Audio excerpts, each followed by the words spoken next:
Je donne le cours qui s'appelle la qualité des soins et sécurité, qui est destiné surtout aux étudiants à la maîtrise en sciences infirmières. Et on vise des professionnels. En fait, la majorité des gens qui sont à la maîtrise ont un travail à côté de gestionnaire ou d'infirmier soignant. Fait que la formule en ligne asynchrone, ça leur permet de continuer à travailler en même temps. La majorité des étudiants qui s'inscrivent au cours que j'ai développé sont des étudiants qui doivent se partager entre le travail, la vie familiale, la vie sociale, les études, etc.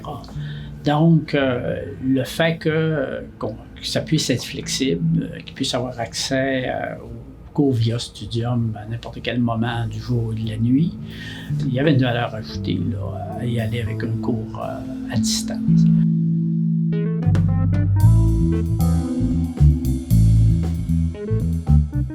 À un moment donné, je suis allée à un congrès et j'ai vu une présentation sur la formule classe inversée. Ça m'a interpellée parce que je me suis dit, pourquoi pas, à ce moment-là, prendre le contenu, le transformer en matériel en ligne où il y aurait quand même l'interaction, il y aurait des activités pour stimuler les étudiants et que à ce moment-là, on pourrait profiter du temps en classe pour les activités que tout le monde semblait apprécier, donc les activités de cas et tout ça. Donc c'est pour ça que j'ai essayé la formule pour voir si ça allait améliorer la motivation des étudiants et de moi-même aussi. Dans la formule présentielle, j'avais souvent le sentiment que les étudiants n'étaient pas suffisamment soutenus dans leur compréhension des notions, parce qu'il y a quand même beaucoup de notions. Et il était très, très clair que j'avais pas suffisamment de temps pour faire en sorte que les étudiants développent une bonne compréhension. En faisant l'exercice de mise en ligne, en réfléchissant à, tel élément, on va le mettre en vidéoclip, tel élément, on va mettre des questions interactives, ça m'a fait restructurer certains chapitres. Et ça m'a permis de l'améliorer davantage.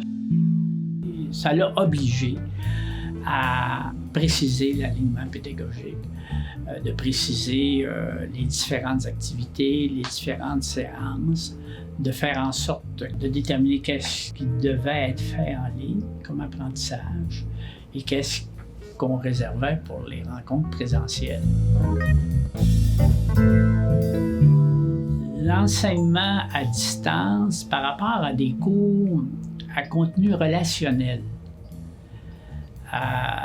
peut effrayer, je dirais, celui qui, par tradition, par expérience, le donne de façon présentielle. Parce que dans ce type de cours-là, le lien avec les étudiants est extrêmement important. Et quand on parle de cours à distance, la question qu'on se pose, est-ce que je vais être en mesure de créer ce lien et surtout de maintenir ce lien avec les étudiants? Mais ce que j'ai découvert, c'est que oui, c'était important ce lien-là, mais ce qui était aussi important, c'était les liens que les étudiants créaient entre eux. Ça a été un peu une révélation pour moi, de voir que non seulement le lien qu'on pouvait avoir était maintenu, mais que c'était bonifié. Quand je me posais la question si j'allais être capable d'avoir plus d'interaction, c'est certain. Je faisais déjà des activités de discussion de cas où je sentais que les étudiants étaient plus participatifs. Maintenant, c'est beaucoup plus valorisant parce que non seulement ils vont plus préparer les cas, mais on peut aller plus en profondeur avec les scénarios parce que la matière est assimilée.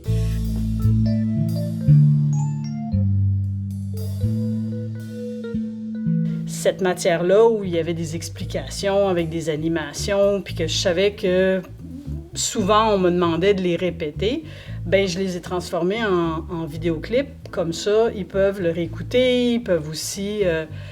c'est plus vivant, puis ça faisait une alternance entre de la lecture. Ça pouvait leur permettre de changer aussi le rythme dans le module.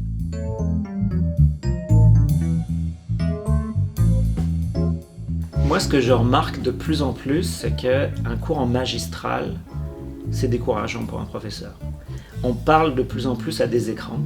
C'est-à-dire surtout quand on est dans un amphithéâtre avec beaucoup de pentes et qu'on est en bas, ce qu'on voit, c'est des dos d'écran et on ne voit plus d'individus. On ne voit plus les yeux. Des fois, les yeux montent au-dessus de l'écran, mais on ne voit pas les gens. Et je m'aperçois de plus en plus que l'attention des étudiants dans un cours magistral diminue et qu'on est beaucoup en compétition avec toute la technologie, les écrans, avec Facebook, avec Twitter, avec n'importe quoi. Dans un cours en ligne, quand les étudiants travaillent, ils sont là pour travailler. Et j'ai l'impression que ma contribution, en termes, quand je mets des heures sur un cours en ligne, c'est plus rentable que de mettre des heures sur un cours en magistral. Là, ce sont les étudiants qui sont actifs. C'est eux qui vont faire les efforts pour aller chercher les notions, les comprendre, se poser des questions par rapport à leur compréhension. Ils doivent répondre à des quiz qui leur permettent de mesurer s'ils ont compris ou pas. Ils font des exercices pour vérifier s'ils ont bien intégré ces notions-là puis s'ils sont capables de les appliquer minimalement.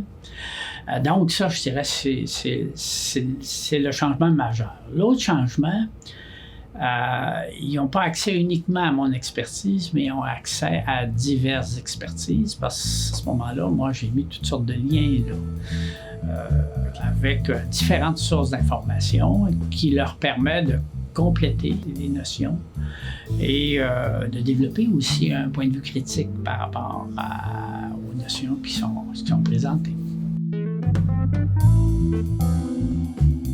Je fais aucune séance synchrone, c'est vraiment entièrement en ligne, fait que les étudiants ne me rencontrent jamais.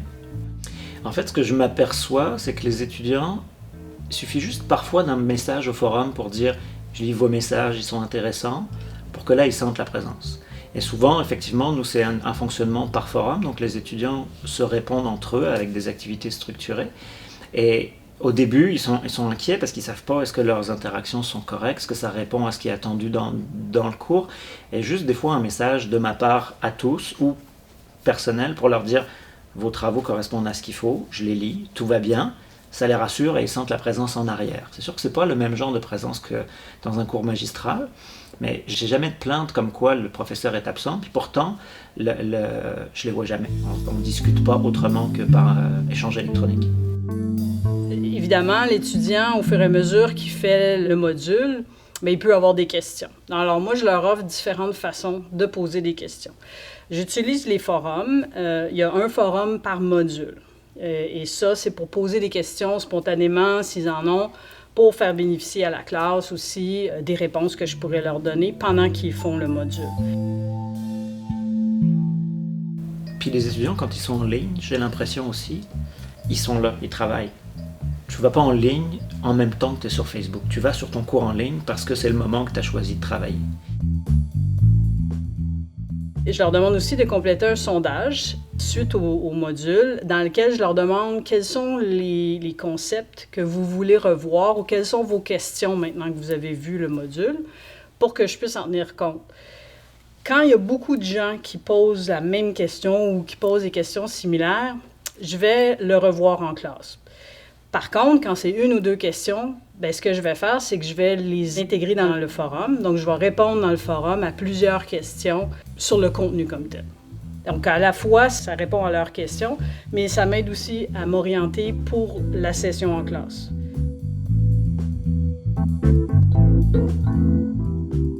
Ce que je vois ici à la faculté, on a plusieurs cours en ligne. Et le conseil que je donnerais, c'est de ne pas le faire tout seul dans son coin. Et vraiment avoir le soutien des collègues, des gens qui ont de l'expérience, le soutien du CPU aussi. Moi, je trouve que ça, c'est vraiment important. Parce qu'on pense que c'est facile. Puis on se lance dans Studium, puis là, on s'aperçoit, scénariser un cours, c'est pas si simple. Mettre des entrevues, aller chercher du contenu, comment on l'organise, comment on le présente, c'est pas simple. Puis d'autres sont passés par là avant. Fait que vraiment y aller, pas rester seul, là, parce que c'est un grand pas à faire, en fait. Puis en plus, il faut être honnête, sauf quand on est en pédagogie, mais pour la majorité des professeurs, on n'a pas de formation en pédagogie. Fait qu'on a un modèle de cours qu'on a vu en magistral, mais des cours en ligne, pour la majorité, on n'en a pas eu. Fait qu'on part un peu de zéro, puis on a tendance à tout réinventer. Puis ça, je pense que c'est pas une bonne affaire. C'est sportif, là. Il va falloir travailler fort. Il faut apprendre. Moi, ça a été ma principale motivation. Ça m'a permis d'apprendre plein d'affaires. Ce que je ne m'attendais pas de faire, c'était de repenser certains chapitres de mon cours. Et ça m'a permis de l'améliorer davantage. Donc, puis ça m'a aussi permis d'élaguer certains éléments que je me disais, finalement, c'est peut-être pas si essentiel que ça.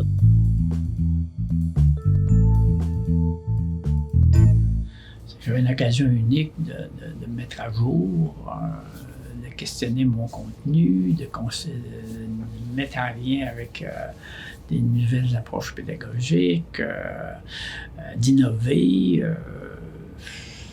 Moi, ça a été... D'ailleurs, la faculté m'a demandé si ça m'intéressait de revenir à la formule présentielle. Puis, j'en ai aucune question. Là. Je reviendrai pas en arrière.